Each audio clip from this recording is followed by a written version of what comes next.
Elevation Nation.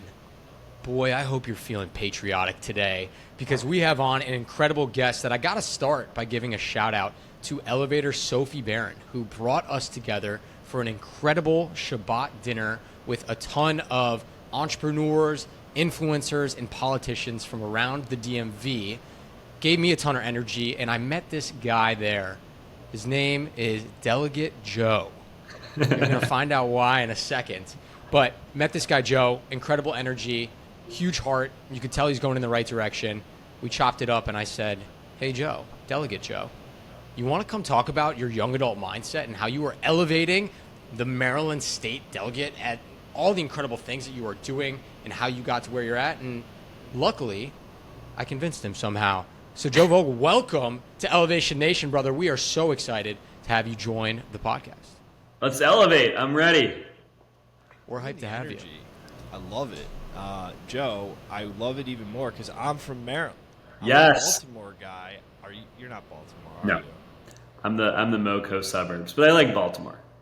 MoCo suburbs. Okay, so like half my friends are Baltimore. Yeah. I went to University of Maryland. A lot of MoCo people to University of Maryland. Roll Terps. Roll Terps, Gaithersburg, Rockville, that area. I'm coming at you live from Gaithersburg, Maryland. Live from Gaithersburg, Maryland. I love it. Okay. I'm pretty down sure with there's a that. Logic song that starts like that, too. No, is there? Might be. It could be. Logic has that lyric where he says, it's one of my hype songs, but he says, do it for the 301, which is our area code. Do it for the 301. Love Logic. Been following him forever. But Joe, we're pumped to have you. Elevation Nation is so grateful that you're able to spend some time with us today. We start every single episode the exact same way. It is Elevation Nation, and you got to give us an elevator pitch. Tell us a little about yourself. So I represent Gaithersburg and Rockville, the same communities that I grew up in right here in Maryland. Have been a state legislator for almost 3 years now. It's been flying by. And this is not really the journey that I set out for myself, but I came across this opportunity to serve the community that I grew up in, the community that I immigrated to when I was a kid with my family, and have been, my mindset and the position that I've had over the last 3 years is that I have this very unique opportunity to get shit done.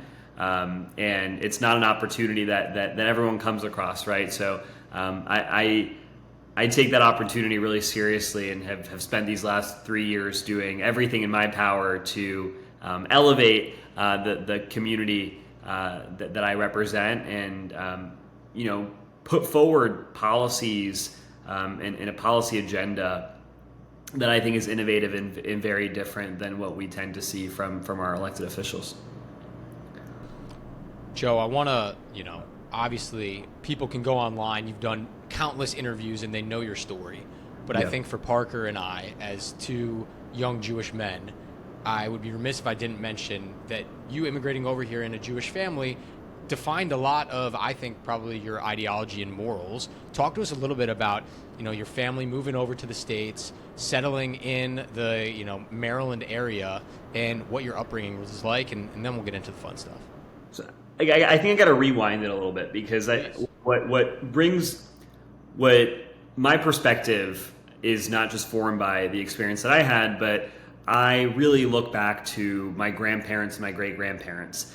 My great-grandparents escaped Eastern Europe right before the Holocaust, and they couldn't come to the United States. That wasn't an option for them, so they went to Uruguay, this tiny country in South America, 3 million people, where they would go on to raise my grandparents, my parents, and where I eventually would be born as well. And I think back to them, right? They were teenagers when they escaped Eastern Europe, and just really the courage and also the terror that they were probably experiencing at the time, leaving their entire families behind, getting on this big ship and sailing across an ocean, a journey that would really save their lives, and then having to figure out not just an entire new country, society, language, but also what they were going to do for work to support their families. So Their professional journeys I find to be fascinating. My great-grandfather, one of them was a train ticket salesman, the other was a peddler, and then my grandparents grew up, right? And what I find fascinating about their story, my grandma is 90 years old. She's my last living grandparent. She just celebrated her 90th birthday. And her story and my grandfather's story I find to just be so remarkable. They didn't have the chance to graduate from high school. My grandfather never made it out of middle school because they couldn't, right? They had to provide immediate financial support to their families. They had to get to work.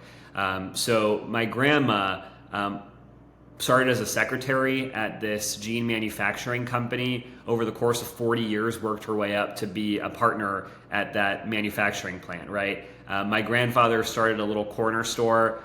He started as an electrician, started this corner store, and eventually transformed that corner store into this just big business, right? And to me, that's a story of opportunity, but it's also a story of just like absolute badass grit. My grandma's 90 years old now, but she's one of the smartest people that I know, and she never had the chance to graduate from high school, right? But didn't let that stop her.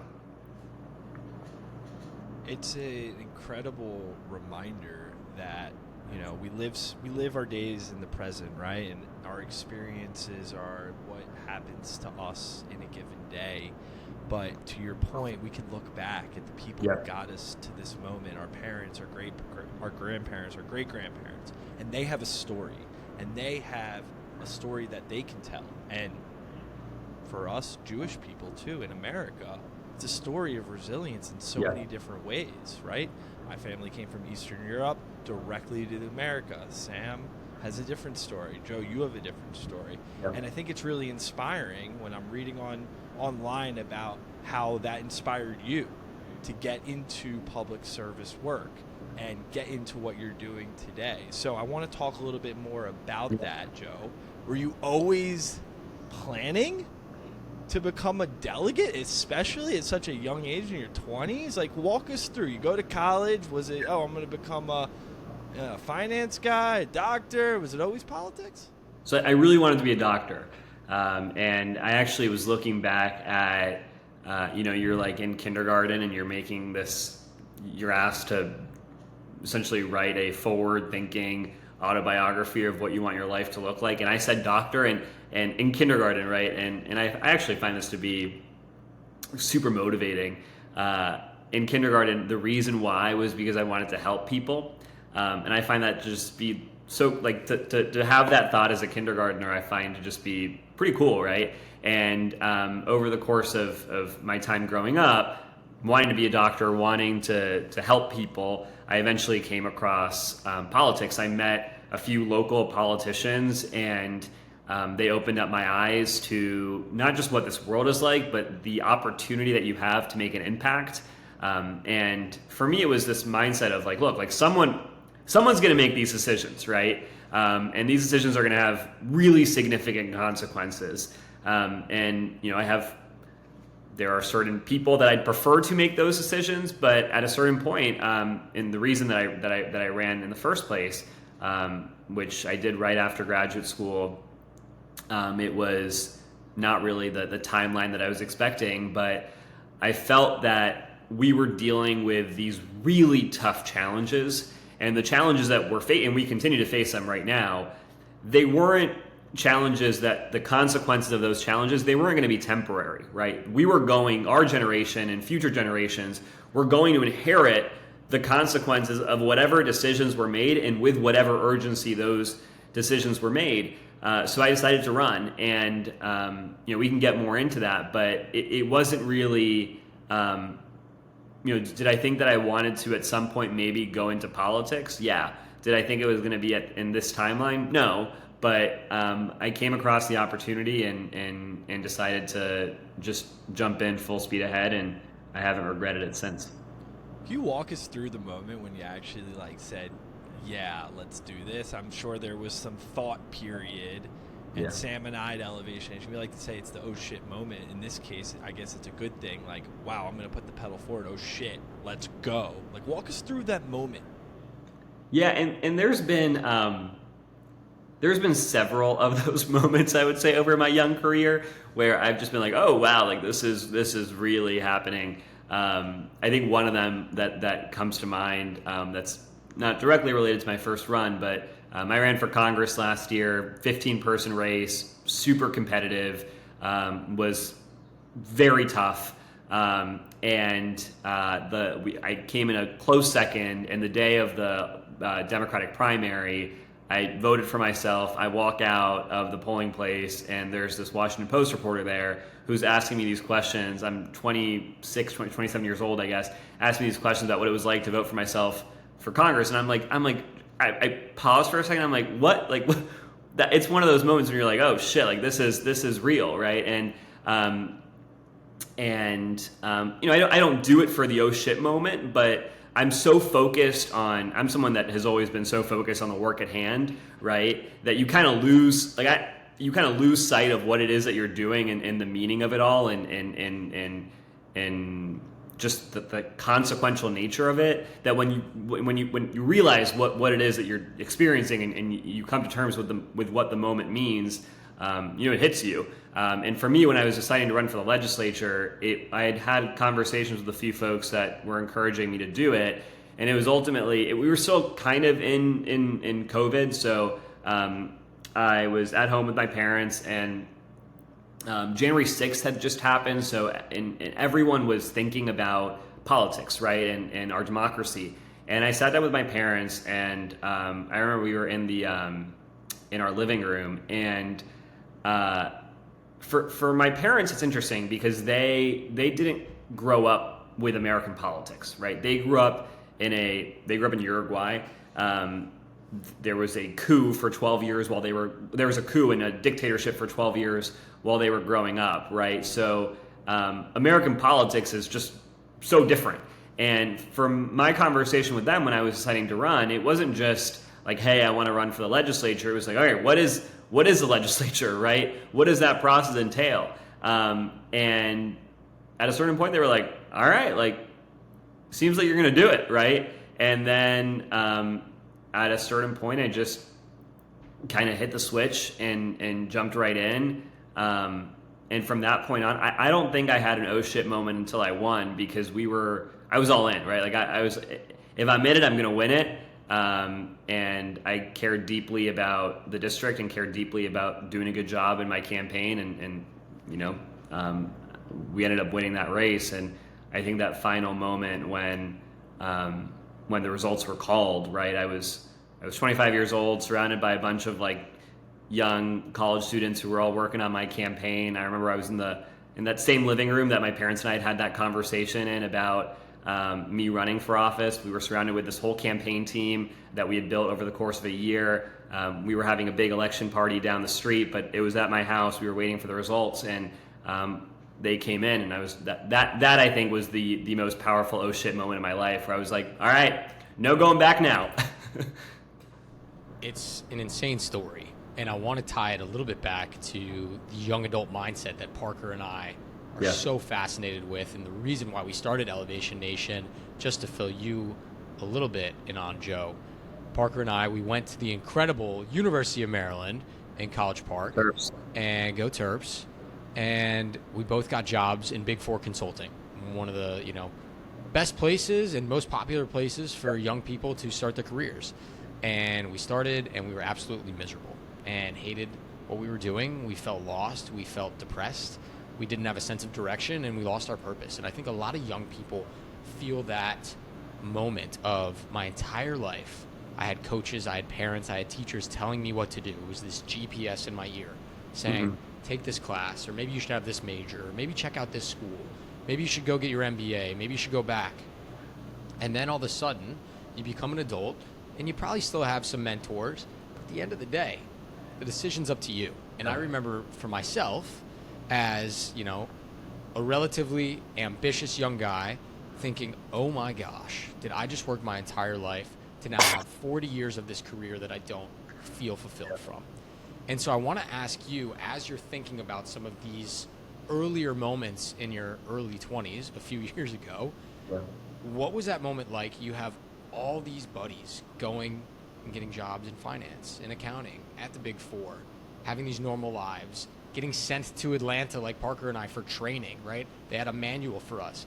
And yet you were on this totally different path. Did you struggle to relate to your buddies at that point?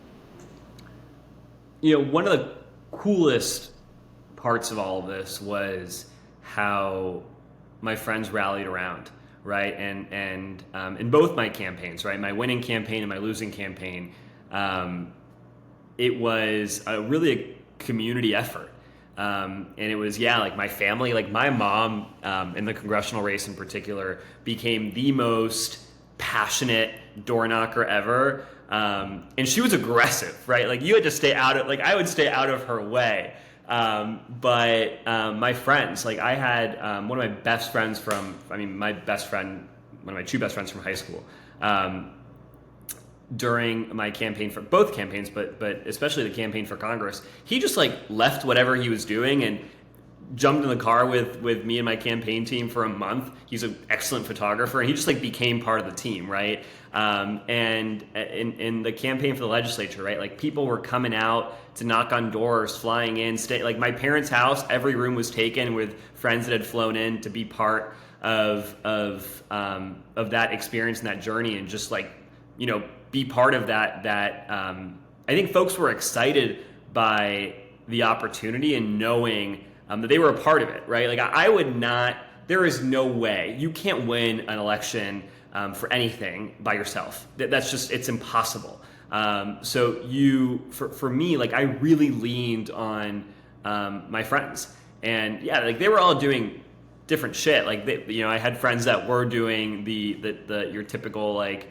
They were going to the trainings, they were doing the things, right? But they all became part of what I consider to be looking back, a real collective effort to win this thing. And that's been one of the coolest parts of all of this, has just been having this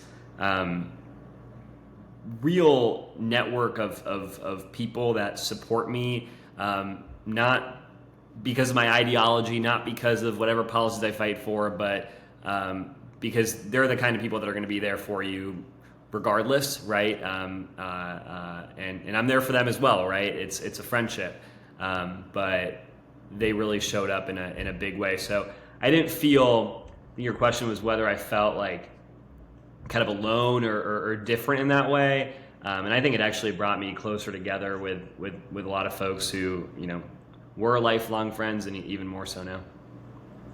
It's an incredible story of just leaning on your people to help you elevate. And that is a great reminder for all of us that you can't do it alone. No way you could do it alone. Whether it's in job or work or life in general, you don't have anything without the people you love and you share life with. Joe, can you walk us through like what's a typical day-to-day for you as a delegate? Like, what do? You wake up, then where do you go? Who do you talk with? And maybe even give us a little insight into something that you're working on now. Yeah, so every day is so different, and I'll tell you, like during the most intense days of the legislative session, we're up early in the morning. I'll have some meetings. I'll meet with constituents. I'll meet with advocacy groups. I'll meet with my team to figure out where we're at in our legislative priorities. We'll be on the House floor debating legislation. So, if I have a bill that's up, or if I have a bill that I'm defending, I'll be preparing for that. And, I sit around some pretty cool people on the House floor. So I'll be like shooting the shit with them. The person that sits next to me to my right is one of my closest buddies in the legislature. And I'm always, I'll give you this little story here. Near the end of this last legislative session, the days were getting super, super long. We were on the House floor for hours and hours at a time. And she turns to me at one point and she asks me for a fork. I'm like, oh, I don't have one. So I walk out there's this back lounge area. And we have pages, house pages. They're high schoolers that are there. To like help us out, get coffee, get water, whatever, like pass around papers. And I grab like 15 forks, and I give each of them a fork, and I have each of them one by one go give her a fork in intervals of like a couple minutes. By the end, she had a whole stack of forks. But like that's what life's like on the floor. We're on the floor. We go to committee meetings. And in between, it's just like constant meetings and conversations because we're balancing a few different things, right? Like we all have our own legislative priorities, bills that we're introducing, that we're trying to get passed. But we also have like big picture items, right? We had this last legislative session, a really contentious budget package and tax revenue package. And we're shaping it to make sure that our constituents and Marylanders are getting the best product from their state government, and we all bring our own perspective. And the aside from being able to introduce our own bills, I think the power that we really have as a legislator is being able to influence the legislative process, and your vote really counts, right? I'm one of I think 6 or 7 members of the Revenue Committee, of the Education Committee. So my voice on these issues can carry significant weight that impacts millions of people, right? So each day is crazy, but this is the part that I find most challenging in the job, right? You get 4 years to do this work. You can get reelected afterwards, but you get 4 years, and every single day, there's things that you have to do, right? Like if I don't show up to vote on the House floor, that's bad. But then there are things that I can do. There's influence that I can have. There are projects that I can move forward. There are conversations that I can have. There are people that I can bring together, and that's on me, right? There are people that don't take advantage of that opportunity and don't find ways to push the ball forward. But I'll tell you to wrap up here. But to answer your second question, what am I working on? There's this big historic preservation project that I've been working on for 2.5 years, right? We've gotten money from the legislature for it. But now it's like, we got to do it, right? So just today I had a meeting last week. I've been trying to bring together all the different stakeholders, work with our mayor, work with community organizations, work with community leaders to try to get this like $5 to $7 million project done. That's not necessarily part of the job responsibility, but it's an opportunity that I have with the job that I have to make an impact. And I do everything I can with every minute of the day that I can to try to use that power and really improve people's lives. I can only imagine how busy your days are. It sounds chaotic and crazy, but so fulfilling at the end of the day, right? It's going to be fun. Like I told you about the fork. Yeah, and you can have fun while making progress. I think I'm glad you shared that story, Joe. I can only imagine that there are probably some people who would be like, he's wasting time, like pulling prank. Like, at the end of the day, we are all human beings, right? And it's a perfect transition into what I wanted to talk about next, which was we go from Delegate Joe to Joe the human, right? And you get elected to this incredible position, this prestigious role, and let's be honest, who's the second youngest person in front of? Is there a decent age gap? Now there is. I mean, like there's more and more young people. I just got ousted from my position as youngest state legislator. Wow. By someone who's... You're getting old, man. The gray hairs are popping. There's that Noah Kahn lyric where the college kids are getting so young, ain't they? Like that's how I feel. Like I've been saying that a lot about the legislature. Like the legislators are getting so young. It's interesting as we work our way up the ranks. But I guess as an overall, you are younger than the average age of most of your coworkers. Yeah. And fairly similar to when Parker and I came into Big Four Consulting, we were the movers and shakers at Maryland. We were tour guides in fraternities, in all these clubs. And so we were at the top of the totem pole. And I will never forget going into our first couple weeks at EY and going, this is going to be incredible. Like, these guys don't know what's about to hit them. I'm going to bring so much energy, incredible ideas. I'm going to wow everyone like I've been doing my entire life. And you get into the meeting, and it's not that they don't value what you have to say, but you have no idea what the hell you're talking about. No matter if you're the smartest person in the room or not. You've never been there before. You don't know how it works. And ironically enough, the politics of any place. Yep. And so Parker and I both felt this incredible case of imposter syndrome. We got this prestigious role in Big Four Consulting. Our parents were proud of us. We did it. I'm doing air quotes for people not watching on YouTube, right?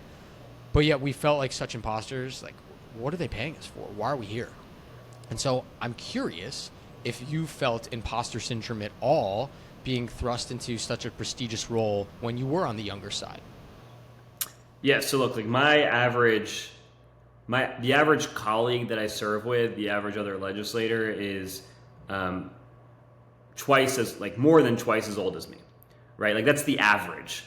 And they're awesome, right? Like I love my colleagues, and I have great relationships with some of my colleagues who are significantly older than me. And the thing is, though, like here's the thing that's interesting about the legislature.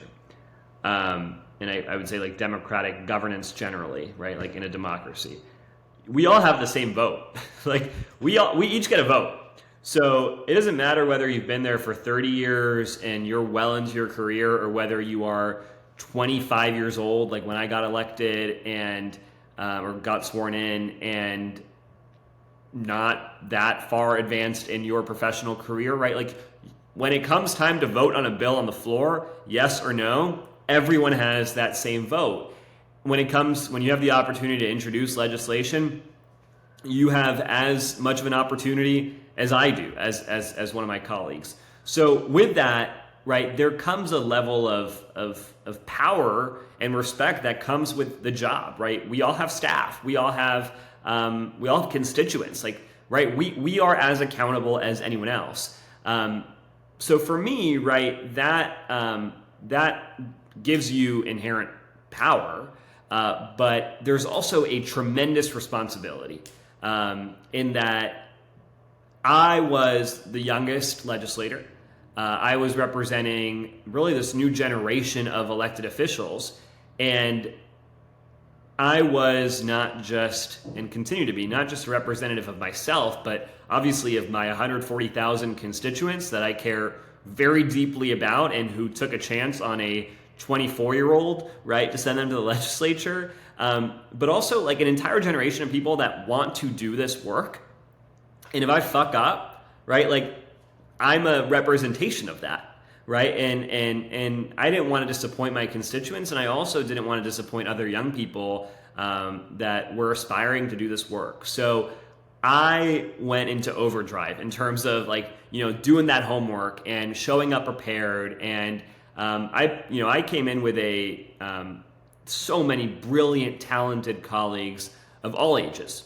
Many of them were far older than me. I introduced more bills than any of them, right? Like I introduced the most bills coming into that first session because I felt like, I had a lobbyist come to me actually before my first legislative session and say, you know what, like when you first get here, don't introduce anything, don't do anything, just sit in the back and like, let it happen. Like wait your turn, your time will come, right? And for me, like, not only is that not my personality and how I do shit, but also like I had to prove myself. And so we introduced some big bills. We got some big bills passed. Like in my first year in the legislature, I think I introduced some of the most impactful bills that I've passed since I've been in office in that first year. Like I did not know, I still, this is kind of funny. Like, I don't know if I should acknowledge this, but like I still do not have an ID, like an ID to tap into the building. It's been 3 years. Like I just didn't care. I was like at some point, like if I need an ID, like I'm gonna get an ID. Like I'll figure out. Like I went straight to the legislative drafting office and I said, like, let me introduce these bills. Like let's draft these bills. Like the stuff went up on my walls like months into me being in office. I was like, I am like, let's do this. Right, like let's do the work that we were sent here. He's like climbing through windows. He's like, my badge doesn't work, but I gotta get in there. No, literally, like it is the badge thing. Like it's been 3 years. Like I should probably get that figured out. But it's crazy. Fun fact. The way you're describing your drive is, I think, really incredible. And to Sam's point, touching on what he was saying about how we were struggling. And that led us to Elevation Nation. Well, on the last 5 years, we've interviewed over 200 plus people. We've had 400 episodes of Elevation Nation. That's awesome. We've come to terms that the thing that we were missing was this term we call mental fortitude. Mm. It is to face adversity and push through because better things are on the other side. And we believe that young people can become better drivers, better leaders in their life if they hone this mental fortitude muscle. And Joe, what you're talking about right now is like perfectly describing that you are a resilient leader and you're using mental fortitude every single day because you don't know what's going to come up. You're tackling challenges, not only what's in in the legislature on site, but also you're tackling the challenges that your constituents are facing each and every day, having probably really challenging conversations day in and day out. And I just want to say for you, like, it's really inspiring to see that, especially in a young adult, because I think we need more resilient leaders than ever before, especially among our young people. And so I'm going to pass the question to you. How do you think we build more resilient leaders among our young people in a time where being a young person's pretty hard? So I think that what you just said at the end there, right, that it's hard to be a young person right now. And it was hard to grow up as a young person. Like, don't get me wrong. Like, I had a great upbringing. Like, I'm so grateful for all I had, but the reality of being a young person in our country today and in our world today, like, it's tough. And so for me, right, when I think about some of these issues that I deal with and the perspective that I bring and the perspective that I think our generation brings, not only is it a unique policy perspective, but it's also like this fortitude of like, look, like we talk in the legislature about gun safety measures and what we can do about gun violence, right? Like, I remember growing up and sitting through these school shooting drills absolutely terrified, right? And like, I would sit in this classroom and like, I would think about like the best hiding spot, right? And like whether you'd be able to run out in time. Or I had a teacher that literally came to class one day and she told us that she had spent the day before, after we had all left class, identifying like the angles into the classroom to figure out where the best hiding location was for every student, right? So like, that is one example of what we grew up around, let alone like the impact of social media and like the bullying that people went through and like the fear of climate change, like all of these things that I think as young people just give us such immense mental fortitude already. And I think that degree of resilience, when you come in with that, and like, it's a combination of the fortitude and the urgency, right? Like, I'm sitting there and I have colleagues that have done remarkable work and helped achieve significant progress. So I don't want to make this just about Maryland, but you look at politics across the country, right? And politicians at all levels have failed. Like, they've objectively, like, we have multiple generations of elected leaders that I don't want to say they haven't done anything good, like they have, but on some of these issues they failed. There's a reason we were sitting in schools doing those school shooting drills. And so it's this combination of fortitude of like, we went through that shit because people didn't make the right decisions or we didn't have the leadership we needed. And that also brings this urgency of like, look, like, I don't want other young people and future generations to have to build that fortitude on their own because we fail to address these issues. So like, I don't want to say that, like, I definitely think we need to train those muscles and like we all should pursue that mental fortitude, but in a kind of unfortunate way, right? I think our generation has developed that. And for me, right, like experiences that I've had throughout my life, like when I immigrated here, I was 3 years old. I walk into a classroom on like one of my first days in this country. I just didn't speak English, right? Like, I walk in, I'm like, what the hell is going on here? I'm in an entirely new country. Like, I live in a new house.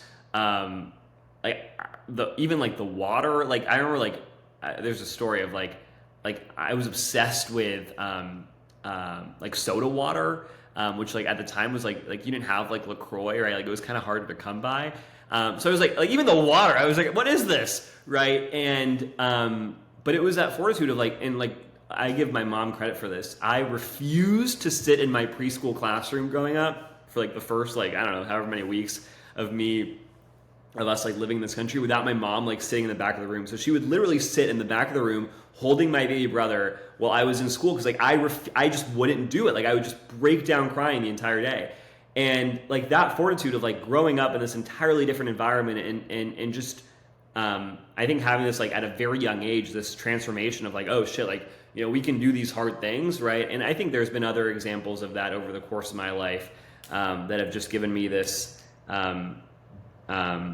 you know, resilience that I think has been really, really essential for the work that I've done in politics. The fortitude is within us. We just need to reveal it and bring it to life. Sounded like a Star Wars quote right there, Parker. You have the fortitude, young Not people. a Star Wars guy. I think, Joe, to your point, right? Like, a lot of young people have gone through some stuff. And I know our generation is sometimes labeled as lazy and not necessarily taking advantage of opportunities. I think our generation is figuring things out in very different ways. Mm-hmm. And I would argue ways that work smarter and more efficiently.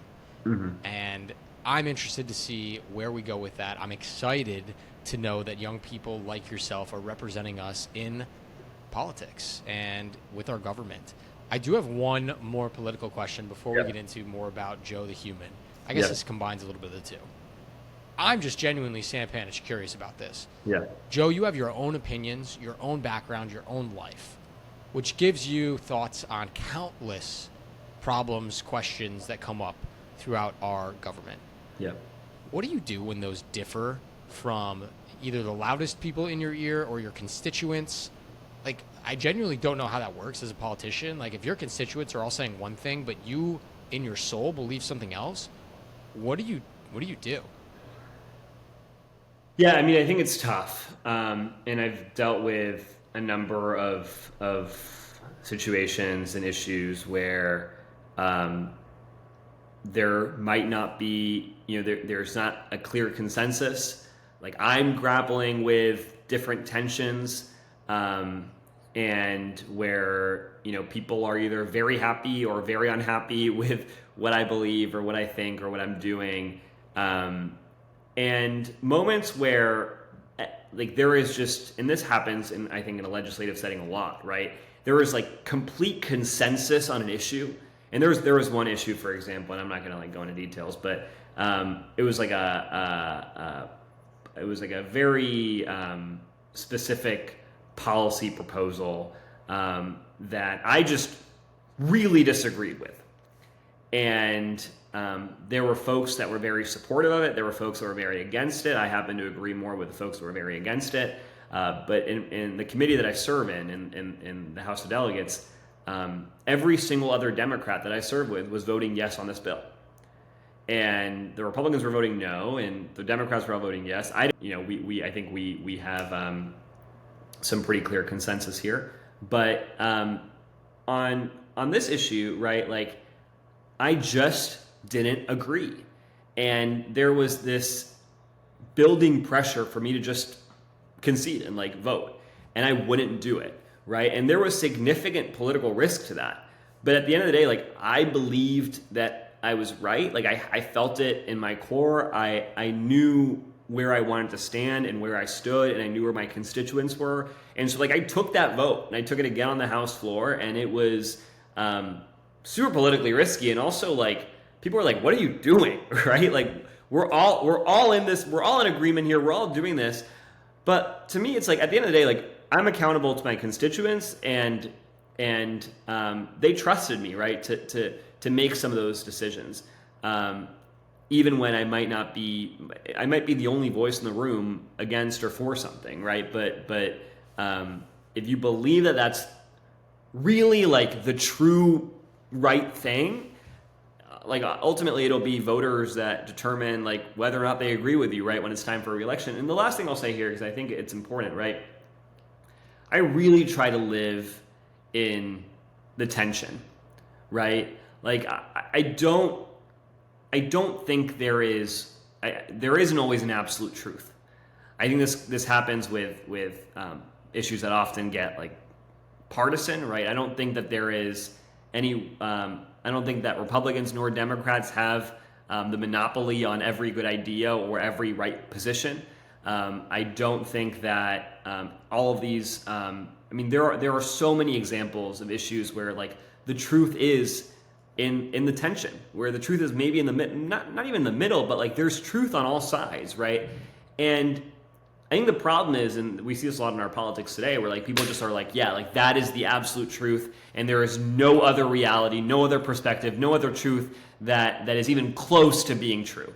And I think that really gets us in trouble, right? So like I might have a position, I might have a belief, but I do everything I can to understand that tension and see the other side, see the other perspective. And maybe that doesn't change where I'm at, but at least I know where the other points are. I have to jump in here because it sounds like you break out of your echo chamber to try to hear other people's opinions, and have to shout out Sophie for the conversationalist and helping us break outside of our own echo chambers and hearing the same voices all the time. But I think you were so spot on, Joe, of at the end of the day, Joe, Sam, and Parker, I believe we all have good hearts and good intentions. And we're trying to do our best and make decisions in business, in Elevation Nation, and in the government that serve the most people and are as successful as possible.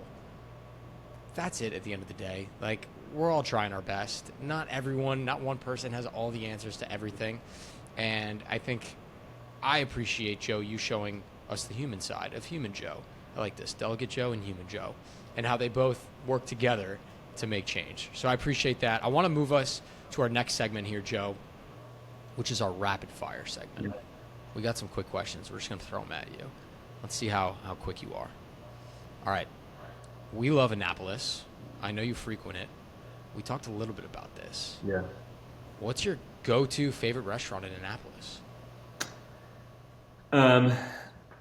There is this place called Boatyard Bar and Grill that has an excellent turkey sandwich, which I discovered this year, but I'll add one more here.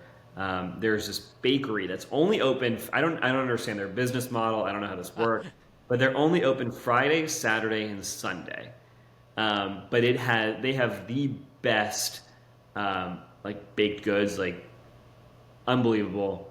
Friday, Saturday, Sunday, Bakers and Co., Annapolis, Maryland. Love it. I'm gonna have to go. My brother lives in Annapolis, so I'm there plenty. So Joe, if I'm down there, we're gonna have to hang out. If you're Please. Obviously. I'll give you a tour. Oh, would love that. Okay, my rapid fire. Maybe it's rapid fire, maybe it's not. Like, you are literally a busy man from the minute you wake up to the minute you go to sleep. I imagine people are trying to pull you in so many different ways. The days can be tough, I'm imagining. What's like one thing that you get to do or you have to do every day so that you keep like your sanity? So I don't know if my friends like this, but I am a huge phone caller, right? Like, I have a list of probably like 10 people that get, if not a daily, like every other day, a phone call from me. I just like I shoot the shit, right? But I also like I don't know, like I gut check things, I talk about things, but like these people I talk to every day, and I think that like if you took that away from me, that'd be a problem, right? Like I need those daily phone calls with my people, my friends. We call that your board of inspirers. Yes. Elevation Nation. These people that they give you juice, they give you energy, they elevate you, they give you inspiration, no matter what. And sometimes they call you out on your shit, which is so needed. Yeah. All right. Last question for you in our rapid fire. We love to read. As you can see, Parker's bookshelf is overflowing. His wife is going to kick his butt because they're running out of space in their New York City apartment. But we always ask people for a book recommendation. Do you have one for us, Joe?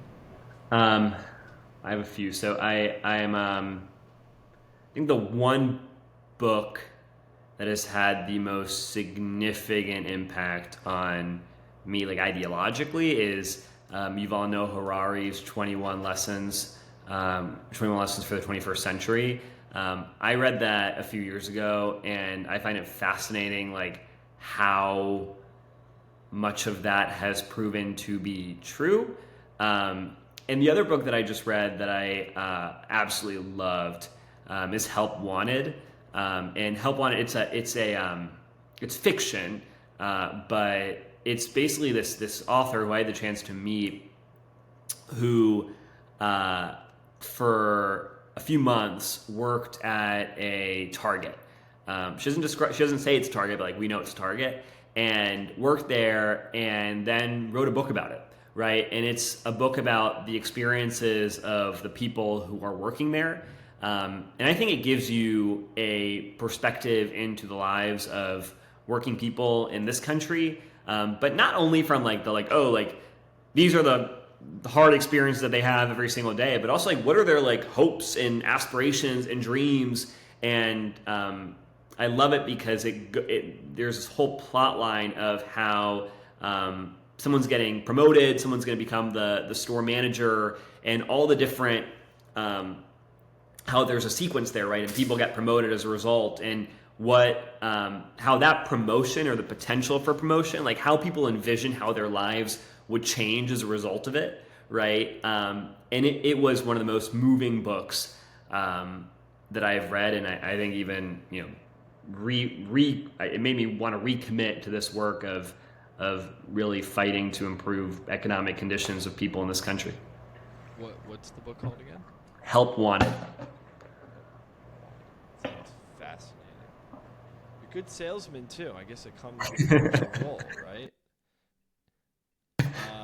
All right. The last question. Yeah. And this is an important question because we ask every single person who joins Elevation Nation, over 200 people, have something we call a mental motto. Actually, more than 200. Thousands of people have a mental motto, and that is a phrase that embodies your resilience and how you lead, your mental fortitude. Mm-hmm. So, Joe, we're very curious. What's your mental motto? So I think it goes back to, we've been talking about this over the course of the last 45 minutes. When I think back to my great-grandparents, my grandparents, and what they went through, and just how hard it was, and how scary it must have been at times, and just the odds that they were faced with. And I think of also what I see in my day-to-day life right now, right? Like I see a lot of people and meet a lot of people who are going through really, really hard things.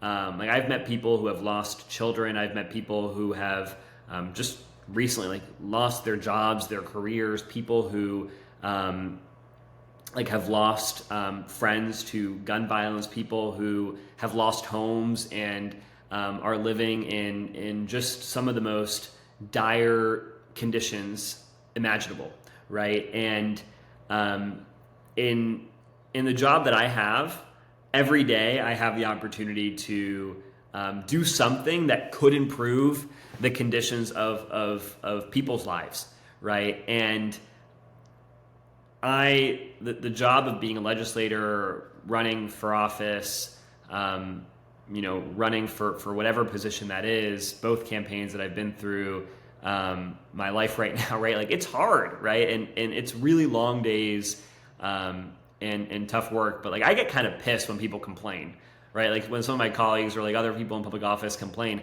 like, and this goes to my motto, right? Which is like to put it in perspective with what like my great grandparents and grandparents went through, put it in perspective when my parents came to this country, right? As like not like 30-year-old young parents with 2 young kids, to an entirely new country with an entirely new language, an entirely new culture, put it into perspective with what people are, the real challenging situations that people are living in right now. And I think when you put that into perspective and you say like, yeah, like today's going to be a long day. Like I woke up this morning at 7 a.m. I'm probably not going to be done working today until like 8:39 p.m. Like I'm going to an event after this.